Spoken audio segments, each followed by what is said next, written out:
Pierre le prof, ma 163e. Bonjour, messieurs, dames. J'espère que l'été s'annonce bien pour vous et que vous maintenez le cap. On va évidemment revenir sur un événement de la semaine, quelque chose qui concerne les écoles publiques québécoises et puis qui concerne encore les enseignantes qui font parler d'elles une fois de plus. La semaine dernière, c'était parce qu'elles violentaient les élèves et cette semaine, c'est parce qu'elles prennent des initiatives qui ne font pas l'affaire de tout le monde. Okay? Dans une autre capsule, je vous parlais des abuseurs idéologiques. C'est de ça qu'on va parler brièvement aujourd'hui. Petit point vu en dehors de la boîte, comme d'habitude, Pierre le prof. Alors évidemment, on parle de ces deux enseignantes là, de Val-Bélair qui ont pris la décision là, de leur propre chef d'annuler la fête des mères, prétextant qu'elles ne voulaient pas froisser les élèves dans la classe qui, eux, n'avaient pas de mère. Alors, ça n'a vraiment pas passé. Le courant ne passe pas là, chez les woke parce que les gens se réveillent. Et puis, c'est ce qu'il faut s'encourager et se répéter tout le temps. Là. Les gens se réveillent. On est de plus en plus conscients sur les médias sociaux avec tous ceux qui ont commenté la chose. D'ailleurs, moi, j'ai laissé la poussière retomber un peu. C'est sûr que je vais ajouter mon grain de sel aujourd'hui. Mais je ne vous cache pas que j'étais content de voir les politiciens, pas les politiciens, les journalistes enfin jouer leur rôle, c'est-à-dire poser les bonnes questions puis cuisiner un petit peu notre classe politique, là, à savoir, est-ce que vous trouvez ça normal, là? Qu'est-ce qui s'est passé à Val-Bélair? Une question en 15 secondes. Vous pensez quoi de l'initiative des deux enseignants de Val-Bélair? La fête des mères, la fête des pères? La communication qui a été envoyée aux parents, là, elle n'a pas été inventée, elle a été envoyée, vous l'avez vu, elle a circulé. Et là, il y a des politiciens qui tentent de nous faire croire que la priorité, que la fête d'État aujourd'hui, c'est la fête des mères. Il y a des parents qui existent dans la réalité, qui ont reçu cette communication-là, puis qui n'ont peut-être pas aimé ça. Je peux comprendre ça. C'est des événements qui sont isolés. Il y a peut-être eu maladresse, mais pas de prof. Les profs qui ont envoyé cette communication-là, est-ce que c'est des woke? Parce que c'est ce que monsieur... J'en sais rien. J'en sais rien. Non? Ça, vous n'avez pas de définition? Non, pas plus aujourd'hui qu'il y a quelques mois. On comprend tous très bien là, que, contrairement à ce que Gabriel Nadeau-Dubois nous dit, il ne s'agit pas d'un événement isolé, qu'on assiste plutôt à un mouvement, que le mot « woke » est prononcé sur de plus en plus de lèvres ces temps-ci, ce qui est la bonne chose. C'est vraiment le mot-clé ici, c'est ça, c'est la clé de voûte, là. Le mot « woke ». Les gens commencent à comprendre qu'on assiste pas juste à un spectacle... occasionnel, là, des gens qui ont des mœurs un peu bizarres. Non, on a affaire à un mouvement assez généralisé et qui essaie de s'implanter dans le milieu scolaire et le monde de l'éducation. Ça va jusqu'à l'université. Nos universités sont complètement massacrées en ce moment. C'est le dernier endroit où vous pouvez apprendre à penser librement et à développer votre pensée critique, c'est bien à l'université. Parce que les gens qui l'ont facile, les bons fonctionnaires, ceux qui ont un chèque de paye de l'État, qui nous enseignent, n'ont pas mieux que ça à faire, là. Et les gens se réveillent, les gens qui sont obligés de gagner leur croûte et puis de travailler pour vrai, faire du vrai travail, pas juste pousser des crayons, réalise là, qu'on s'attaque à ce qu'il y a de plus cher dans notre culture. Là. Puis, je veux dire, moi, je trouve que l'ambiance est presque devenue festive là, à force d'assister là, à ces événements-là là, où les désaxés de la gauche en remettent toujours de plus belle pour attaquer nos mœurs, nos traditions, notre culture. On appelle ça d'ailleurs la culture de l'annulation, cancel culture en anglais. On veut faire table rase, tabula rasa, comme on dit, là, de tout ce qu'il y a eu dans le passé et de réinventer, remodeler un monde à l'image de ces woke-là. Et les gens sont pas tout à fait d'accord, OK? Ça fait pas l'unanimité, ça, là. À force de commettre des bévues comme ça, une après l'autre, on finit qu'on va trop loin. Et puis, c'est le côté positif dans tout ça.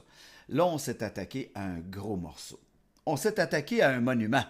Okay? La fête des mères. Hey, est-ce qu'on aurait pu penser la chose possible? Quelqu'un prend l'initiative d'annuler la fête des mères. La fête des pères, ça ne m'aurait pas surpris. Parce que la fête des pères n'a pas le même impact que la fête des mères. Vous remarquerez, je vous dis un petit peu mon opinion là-dessus. La fête des mères arrive avec l'arrivée du printemps. une symbolique très puissante dans la culture. Pas juste ici, je pense que c'est à travers le monde. Mais la fête des pères, elle arrive à la mi-juin. Dans le monde scolaire et puis par rapport à nos jeunes, puis l'influence que ça a sur eux. Écoutez, les jeunes viennent de finir leurs 2 semaines d'examen, là, sont crevés, sont anxieux, ils ont hâte de recevoir leurs notes, sont à 1 semaine de recevoir leur bulletin, puis savoir s'ils vont se faire engueuler tout l'été par leurs parents ou si ils vont passer du bon temps. Alors, c'est ça, la fête des pères arrive dans ce moment-là. Alors, tu sais, j'ai jamais pensé que la fête des pères avait le même impact que la fête des mères. Mais de là à prendre l'initiative d'annuler la fête des mères. Non. Le prétexte qu'elles utilisent, ces filles-là, là, à Val-Bélair et leurs consoeurs, d'ailleurs, toute la gang de woke, là, c'est qu'on ne veut pas froisser les sentiments des élèves qui, dans la classe, eux, n'ont pas de mère. Okay? Alors, c'est toujours la même rengaine. Là. C'est qu'on essaye de faire passer en avant les besoins de la minorité. Finalement, entendons-nous, là, c'est toujours ce réflexe de faire passer la minorité avant tout le monde. Si tu es une minorité, là, ou si tu es différent, c'est parce que tu es une victime, et puis tu vas être exploité, puis tu vas être bousculé, puis tu vas être torturé, et puis il faut tout de suite se défendre. Il y a comme ce réflexe-là, victimaire tout le temps. La raison réelle derrière tout ça, c'est pas qu'on ne voulait pas froisser les élèves qui n'ont pas de mère. Mais plutôt, et voilà le subterfuge, qu'on veut dégenrer le sexe des parents. Oui, ça s'inscrit dans cette polémique-là, là, dans cette propagande-là. Là. J'en suis convaincu. Parce que une fois que tu as décidé que tu ne fêtais plus la fête des mères, par conséquent, tu ne fêteras pas la fête des pères non plus, c'est bien évident. On va remplacer ça par la fête des parents. Puis la fête des parents, ben, dans l'ambiance actuelle, là, ça veut dire la fête des parents non genrés. Okay? Les enseignantes nous trahissent encore une fois. Okay? Après avoir fait rentrer les drag queens dans les écoles, d'avoir accepté toutes sortes de conneries dans les 3 dernières années, les injections, après s'être livré à ce cauchemar pandémique, d'avoir laissé rentrer la propagande sur le réchauffement climatique, encourager le parentage de même sexe, tout le délire trans, puis la société LGBTQ, qui prend possession de nos écoles présentement, la glorification de la monoparentalité, la propagande contre la fameuse masculinité toxique, la disparition des hommes dans l'enseignement. Les enseignantes en remettent encore toujours, et puis tant mieux. J'espère que vous vous réveillez le bon peuple, j'espère que vous m'entendez toujours répéter les mêmes choses, puis je vais le faire le plus souvent possible parce que le combat, il est là. Okay? Les choses qui sont attaquées présentement, c'est toujours les mêmes. Et puis, c'est ça, c'est à force d'additionner les bévues qu'on finit par voir un tableau toujours plus clair. Hein? Après 3 ans d'aplaventrisme devant la Gestapo pandémique, après ce mutisme sur la disparition des hommes dans les écoles, okay? Nos enseignantes, là, après avoir accepté tacitement l'entrée des drag queens dans les écoles. Alors, c'est peureuses, okay? C'est moutonnes, et puis leurs adjudantes, c'est-à-dire les abuseuses idéologiques qui essaient toujours de vous emmaller des nouvelles, créent le monde scolaire comme on l'a aujourd'hui, et qui n'est pas une place de réjouissance, là. Je réitère l'importance d'évaluer, selon les possibilités de votre portefeuille, là, pour vous, la possibilité d'envoyer vos enfants à l'école privée. Parce que par les temps qui courent, là, on veut peut-être davantage offrir un cadre éducationnel stable, plus sain à ces enfants, là, plutôt que les envoyer, les exposer à toutes sortes de mauvaises influences où les incidents semblent se multiplier là, à l'école publique. Mais vous ferez bien ce que vous voudrez. Bonne fête des mères en retard. C'est pas que je voulais pas le faire le jour même, mais j'ai laissé retomber un peu la cendre et puis je voulais quand même le souligner, même avec quelques jours de retard.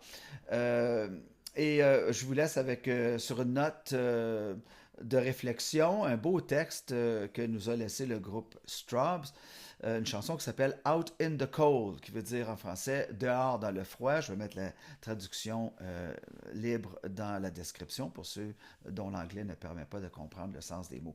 Mais c'est l'histoire d'un homme finalement qui se rappelle le bonheur, la jouissance qu'il a eu de vivre avec une conjointe. Évidemment, la chanson ne nous dit pas si la conjointe est partie en faisant ses valises ou si elle est décédée.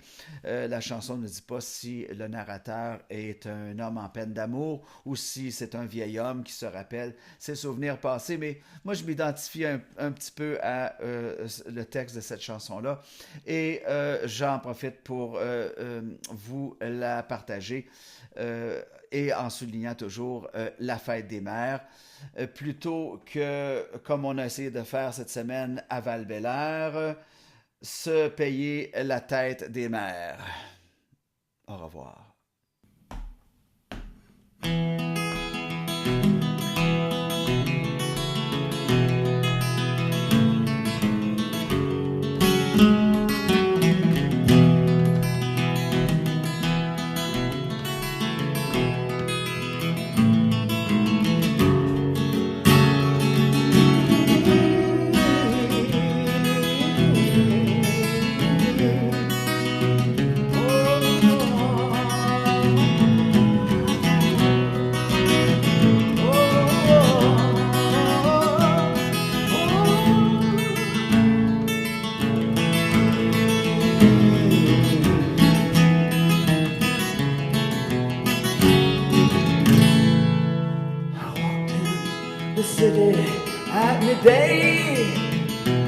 It was empty and bare. I looked in the mirror at midnight. There was nobody there. You had become the very breath that I breathed. You were all I desired, my will to succeed.